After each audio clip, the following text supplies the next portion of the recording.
Madam President, the stated mission of the U.S. Department of Health and Human Services is, quote, to enhance the health and well-being of all Americans. It's a laudable goal. The HHS Secretary is thus charged with overseeing all government health care and social services and protecting the health and the rights of the American people. Worthy goal, important job. Unfortunately, the history of the nominee before us, Mr. Javier Becerra, poses grave concerns to our ability to carry out this goal and for our ability to oversee an agency with such vast, far-reaching responsibilities.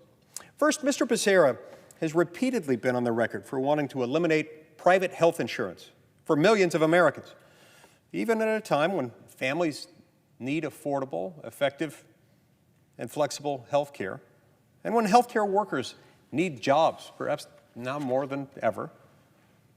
What's more concerning, however, is that while in public office, Mr. Becerra has repeatedly, deliberately undermined Americans' constitutional rights and waged political warfare on those who happen to disagree with his views. Take, for example, his views on abortion.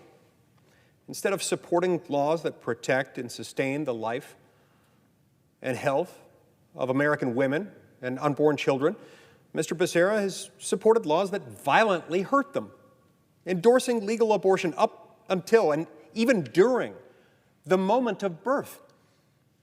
As Attorney General of the state of California, he brought 15 felony charges against a reporter for exposing Planned Parenthood's role in trafficking the body parts of aborted babies, a prosecution that even the Los Angeles Times described as disturbing overreach. And he defended a California law that required pro-life pregnancy centers to advertise for state-funded abortion clinics, a law that so egregiously violated free speech that the Supreme Court ruled it unconstitutional, which, of course, it was and is.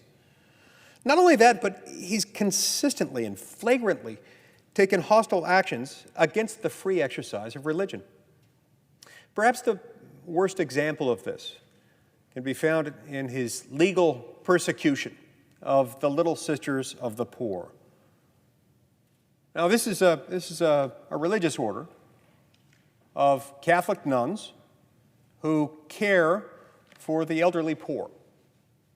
Becerra waged a lengthy, difficult battle to force the sisters, again, this is an order of nuns, to pay for abortion drugs and contraception in their health insurance plan, even though doing so violates their beliefs, and even though they're nuns.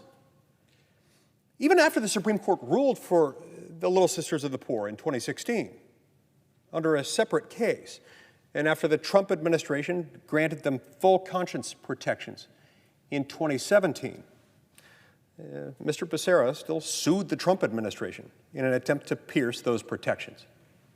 Again, he wasn't comfortable with letting those protections stand in place with respect to the Little Sisters of the Poor. No, he was determined, even still, to make sure that they couldn't live according to their own religious beliefs and their teachings.